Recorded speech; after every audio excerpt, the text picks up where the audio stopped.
Assalamualaikum warahmatullahi wabarakatuh. Kita teruskan manasik haji umrah kita. Insya Allah selama kita di Madinah bisa 3 hari, bisa 4 hari sesuai dengan kondisi. Di sana kita punya aktivitas, selalu kita memanfaatkan sholat di Masjid Nabawi. Di sana kita tahajud, di sana kita sholat fardu, di sana kita sholat duha. Yang nilai semua ibadah sholat kita lebih baik daripada sekali sholat di situ, lebih baik dari 1.000 kali sholat di tempat lain. Dan kemudian apa amalan kita selama di Masjid Nabawi? Mumpung kita dekat dengan Rasulullah, kita berada di tanah di mana Rasulullah dimakamkan, disitulah kita memperbanyak sholawat dan mengucapkan salam kepada Rasulullah. Bila kita sudah ucapkan salam kita kepada Rasulullah, Assalamualaikum ya Rasulullah, sampaikan juga salam orang-orang tua kita, keluarga kita kepada Rasulullah. Caranya cukup bahasa kita saja. Ini salam dari ayah dan ibuku. Assalamualaikum ya Rasulullah. Ini salam dari atuk-atuk saya, nenek-nenek saya. Assalamualaikum ya Rasulullah. Ini salam dari keluarga saya semua. Assalamualaikum ya Rasulullah. Ini salam dari sahabat-sahabat saya. Assalamualaikum ya Rasulullah. Dan ini salam dari seluruh kaum muslimin muslimat. Assalamualaikum ya Rasulullah. Apakah ini punya dasar? Ada. Seketika Umar bin Abdul Aziz diutus ke negeri Syam, salah satu titah beliau dikala beliau jadi khalifah di sana, dia sampaikan kepada masyarakat, wahai masyarakatku, bila ada di antara kalian yang pergi ke Madinah, sampaikanlah salamku buat Rasulullah. Dikala Rasulullah itu sudah dimakamkan di Masjid Nabawi yang kita lihat sekarang. Ini kegiatan kita selama di Masjid Nabawi. Yang kemudian kita bisa nanti ziarah ke makam keluarga Rasulullah di Baki. Untuk laki-laki khususnya, pokoknya kita disiplin waktu. Karena di sana itu tidak bisa kita main-main dengan waktu, kita harus memanfaatkan waktu seefektif mungkin. Kalau tidak, bisa harapan kita ziarah ke sana, ziarah ke sini, akhirnya tidak terkejar. Apalagi ke Baki itu ada jam tertentu untuk bisa kita masuk. Pemakaman Baki ini di sana terbujur jenazah sahabat Rasulullah Utsman bin Affan dan keluarga-keluarga Rasulullah, istrinya, kemudian anaknya, kemudian budenya. Dan di sana itu kita ziarah satu kubur itu belum tentu satu orang. Contoh makam istri Rasulullah itu ramai satu kubur itu. Dan kemudian nanti makam anak beliau. Itu juga satu makam, bukan satu orang. Yang satu orang satu makam itu hanya Ibrahim, anak Rasulullah yang ibunya dari Mesir, dari suku Kibiti, Mariatul Kibitiyah. Ibrahim ini meninggal di usia 20 bulan atau belum cukup 2 tahun. Ada di sana makamnya, nanti kita ziarahi. Bisa kita lihat nanti makamnya. Kemudian Fatimah itu juga hanya satu kubur itu satu orang. Di sebelahnya nanti makamnya anak Fatimah yang bernama Hasan. Dan makamnya Bude Rasulullah, adik kandung ayah Rasulullah yang bernama Sofiah. Itu juga satu orang satu kubur itu.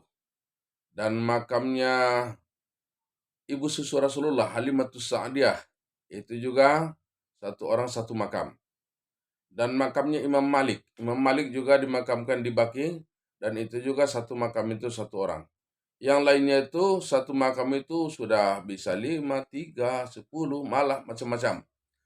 Karena di makam Baki itu nanti kebetulan kalau pas kita sedang di situ ada penggalian bisa kita lihat.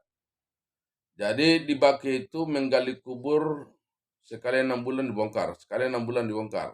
Karena prosesnya selesai sampai ke ujung, mundur lagi ke belakang. Terus maju ke ujung, mundur lagi ke belakang. Begitulah cara menggali kubur di Baki itu. Dan saya selalu ikut menggali kubur, yang saya lihat tidak pernah ditemukan jenazah. Yang walaupun itu 6 bulan. Itu yang luar biasa bagi saya. Jadi insya Allah nanti laki-laki bisa masuk ke dalam, kalau perempuan kita ziarah dari luar saja.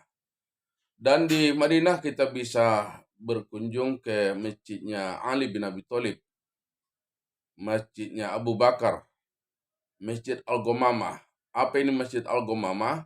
Masjid di mana Rasulullah di kala itu sholat istisqa, minta hujan. Di saat beliau sholat langsung dipayungi oleh awan. Dan di kala itu turun langsung hujan. Inilah Masjid Al-Ghamamah. Nanti insya Allah kita ke sana. Dan tempat Thaqifah Ibnu Sa'idah. Jadi disinilah terjadi pengangkatan Abu Bakar As-Siddiq menjadi khalifah. Dan nanti insya Allah kita berangkat ke Uhud, berangkat ke Kuba, berangkat ke Ladang Kurma, berangkat ke Qiblatain. Apa itu Qiblatain?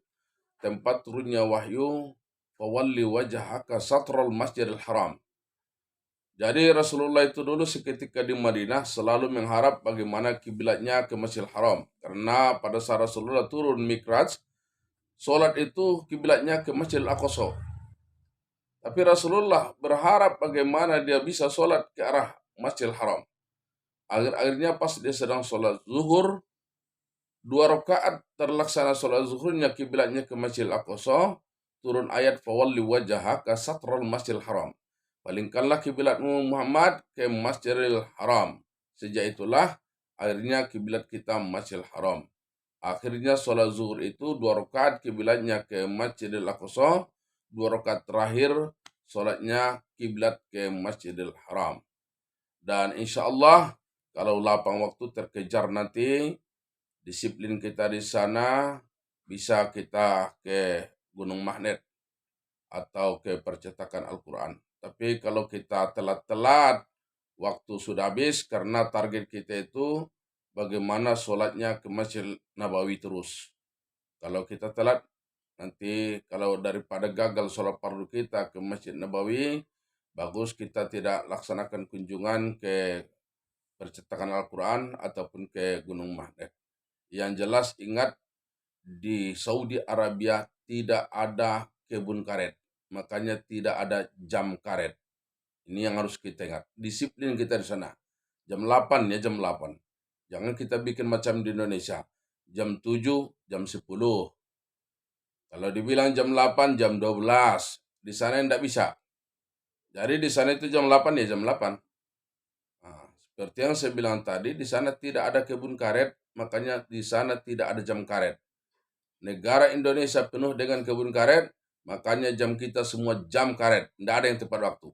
Mudah-mudahan bisa kita rubah cara disiplin kita di Indonesia dengan disiplinnya kita di Jazirah Arab atau di Tanah Suci nanti. Sehingga kunjungan kita banyak tempat yang bisa kita kunjungi. Ini pengenalan kita di negeri Madinah. Insya Allah besok kita sudah bicara tentang bagaimana cara berihram. Karena selesai kita dari Madinah, kita akan bertolak ke Mekah dengan pakaian ihram, dengan mikot Bir Ali. Insya Allah besok kita sudah bisa bicarakan persoalan cara berihram, berniat ihram, dan cara kita bertalbiyah sampai pelaksanaan ibadah tawaf, sa'i, dan tahallul. Demikian saja. Assalamualaikum warahmatullahi wabarakatuh.